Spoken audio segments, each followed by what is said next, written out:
Bells Overseas, the sound of your future. Hello everyone, this side Pankhuri from Bells. So today I am going to discuss about reading. So what is reading, how we can solve it and how we can score good bands in listening. So today we will be doing reading tips and tricks. First of all, अब reading हमें पता होनी चाहिए कि reading होती क्या है, क्या चीज़ें होती है उसमें और क्या नहीं होती, कौन सी जो रीडिंग होती है सीरीज में आती है या कौन सी जो रीडिंग सीक्वेंस में नहीं आती. हमें पता होना चाहिए हमारे सेट ऑफ क्वेश्चन जो सीरीज में आने वाले होते हैं और सेट ऑफ क्वेश्चन जो सीरीज में नहीं आते. So let's start with our academic reading. Now 60 minutes होते हैं रीडिंग में, 40 क्वेश्चंस होते हैं और 3 पैसेज होते हैं. मतलब हर एक पैसेज में 13 एंड 14 क्वेश्चंस होते हैं. ये क्वेश्चन अब डिफरेंट कैटेगरीज में डिवाइड होते हैं, जैसे कि लिस्ट ऑफ हेडिंग्स हो गया, ट्रू फॉल्स नॉट गिवन हो गया, फिल इन द ब्लैंक्स हो गया, विच पैराग्राफ कंटेन्स द इंफॉर्मेशन हो गया. ये सारी चीज़ें होगी. ये सारी चीज़ें क्लब करके हमारी पूरी एक रीडिंग बनती है. इसमें क्या होता है, पहले हमारे पास एक बड़ा सा पैसेज होता है which is divided into small paragraphs और उसी के बेसिस पे हमें क्वेश्चन दिए जाते हैं 13 to 14 and we have to solve accordingly. Now in reading there are different types of questions. So the first one is list of headings. So now I will be showing a picture of list of headings. Have a look at it.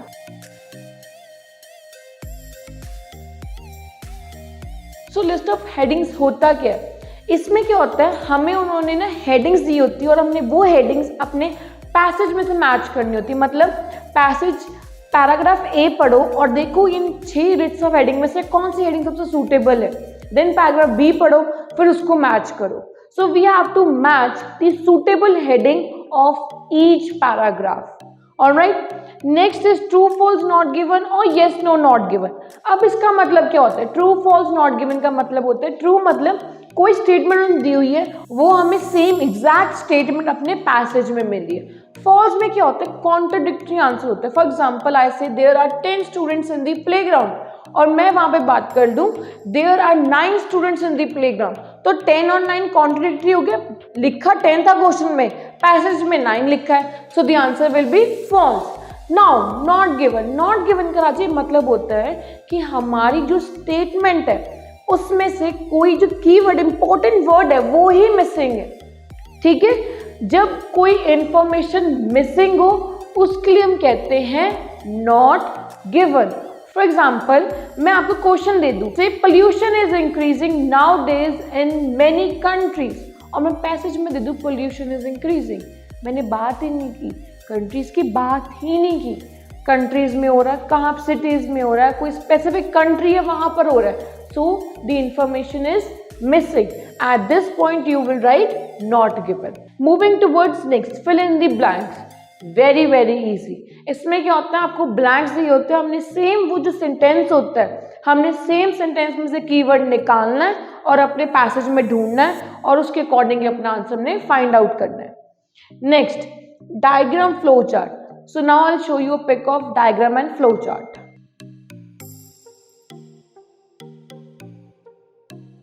Diagram and flow chart क्या होते हैं, हमें बताया होता है कि ये diagram है, इसका ये वाला इस पार्ट को क्या कहते हैं या इस पार्ट को क्या कहते हैं, हमने उसको लेबल करना है अपने डायग्राम को.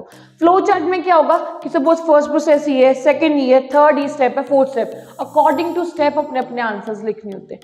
गाइस जो ये क्वेश्चंस होते हैं ना, ये मोस्टली सीक्वेंस ऑर्डर में होते हैं. मतलब एक के बाद एक मिलता रहेगा. ये नहीं होगा कि पहला जब मिलेगा आपको एंड में और बाकी सब मिलेंगे पहले.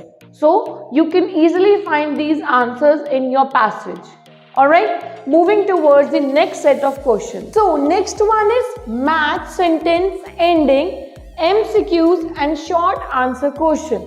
मैच सेंटेंस एंडिंग होता क्या है कि हमें उन्होंने फ्यू वर्ड्स दिए होते हैं स्टार्टिंग के, हमने उसके एंड वाले वर्ड जोड़ने होते हैं, मतलब सेंटेंस को हमने खत्म करना होता है. नेक्स्ट एमसीक्यूज, हमें क्वेश्चन दिए होते हैं, 4 ऑप्शन दिए होते हैं, हमें टिक करना होता है इसमें से कौन सी ऑप्शन सबसे सूटेबल है अकॉर्डिंग टू द क्वेश्चन.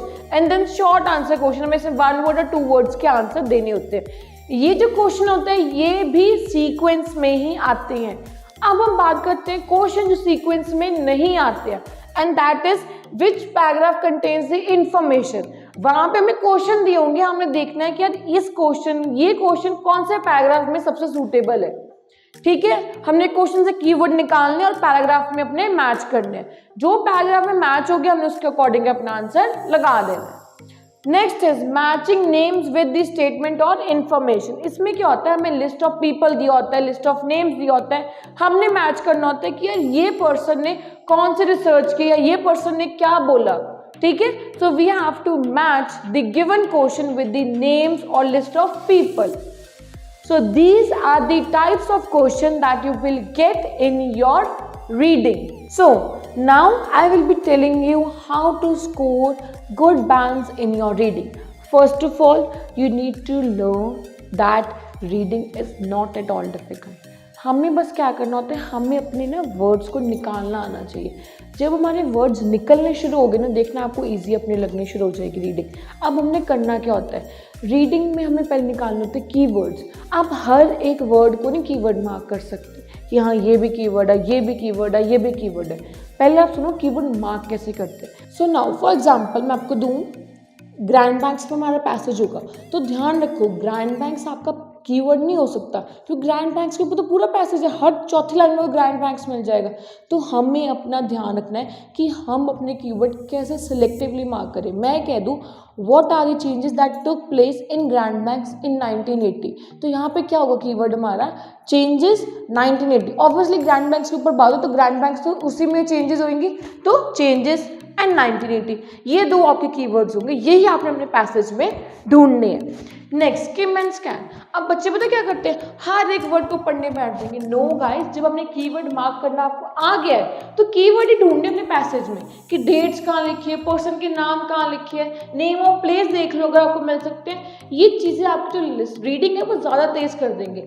जैसे सपोज हो गया नेम, ये कभी नेम किसी पर्सन का चेंज नहीं कर सकते, नेम ऑफ प्लेस कभी चेंज नहीं हो सकता, डेट कभी चेंज नहीं हो सकती। तो अगर ये आपको क्वेश्चंस में दिए हुए हैं तो ये पहले देखकर अपने डेट्स मार्क कर लो, नेम्स मार्क कर लो, और देखना आपको अपने आंसर्स ढूंढने बहुत इजी हो जाएंगे अपने पेपर में। Okay, so next is time management, very important. आपको अपने टाइम को बहुत अच्छे से मैनेज करना होगा। आपको पता है कि 60 मिनट मिलने हमें अपने 3 पैसेज करने के लिए, तो ये मैं सोचूं कि मैं हर एक पैसेज को 20 मिनट दूँ, बिल्कुल भी नहीं। 15 मिनट्स की स्ट्रैटेजी लेके चलो, या 15-17 लेके चलो कि एंड में आपके हाथ में 9 से 10 मिनट होने ही चाहिए। नहीं होंगे जंबल हो जाओगे। आपको अपनी रीडिंग बहुत ध्यान से करनी है, क्योंकि reading needs concentration. Without concentration reading नहीं हो पाएगी। ठीक है, कंसंट्रेट करना पड़ना है। हमें पहले अपने टाइम मैनेजमेंट सीखो। हाँ, जो आधा घंटा 1.5 घंटा लेते कोई बात नहीं, 1.5 घंटे से पहले 1 घंटा 20 मिनट पे आओ, फिर 1 घंटा 10 मिनट पे आओ, फिर 1 घंटा, फिर 50 मिनट। अपना टाइम डिक्रीज करना सीखो। ये ना हो कि 1.5 घंटा अभी भी कर रहे हो, 2 महीने बाद तब भी 1.5 घंटे पे टिके हो। नो, 1.5 घंटा मीन्स बहुत ज़्यादा टाइम होता है, उसको कम करके पहले 1 घंटा 20 मिनट, देन सो ऑन करके नीचे लेकर आओ। कई बच्चों को 40 मिनट में रीडिंग सॉल्व कर सकते हैं। ठीक है, so we need to be very particular with our time. Next is easy to difficult. अब ये ध्यान से समझना ट्रिक क्या होती है। इजी टू डिफिकल्ट का मतलब क्या होता है, अब हमारे पास कई रीडिंग के क्वेश्चंस होते हैं, बहुत इजी होते हैं कईयों के। फॉर एग्जांपल कईयों को fill in the blanks easy लगते हैं, कईयों को ट्रू फॉल्स इजी लगता है, कईयों को लिस्ट ऑफ हेडिंग्स अच्छी लगती है। तो पहले गाइस अपना ना पैसेज जब आता है आपके पास, अपनी क्वेश्चन बुकलेट आती है, तो पहले खोलो, देखो कि यार ब्लैंक्स कहाँ पर है, पहले मैं वो पैसेज करूँगा। मैं लिस्ट ऑफ हेडिंग्स कहाँ पर, पहले मैं वो करूँगी। ट्रू फॉल्स कहाँ पर, पहले मैं वो करूँगी। इससे क्या होगा कि ये नहीं होगा हाय मेरा वो भी पढ़ा, ये भी पढ़ा, ये भी नहीं होना, क्योंकि हमारी जो स्ट्रेंथ है वो लिस्ट ऑफ हेडिंग्स है या ट्रू फॉल्स है। जल्दी के चक्कर में वो भी गलत होगी। तो आपको क्या करना है, आप पहले जो कोई इजी लगता है, जो भी क्वेश्चन पार्ट इजी लगता है पहले वो करो। इससे क्या होगा, आपका माइंड क्लियर होगा कि हाँ यार ये मेरा इजी है, अब मैं फ्री हूँ। आपको टेंशन नहीं होगी सर पे कि हाँ मेरा वो भी पढ़ा, वो भी पढ़ा, वो तो आता है, वो तब भी नहीं कर ऐसा नहीं होगा। जो चीज़ आपको आती है आप पहले वो कर लो, उसके बाद आपने क्या करना है, आपने उसके बाद बाकी पैसेज पे जाना है। सो एक और वे भी है रीडिंग को सॉल्व करने में। वो क्या होता है, कईयों जैसे हेल्थ प्रोफेशनल हो गया, कोई कॉमर्स बैकग्राउंड से हो गया, तो उनके टॉपिक्स डिफरेंट ईजी होते हैं।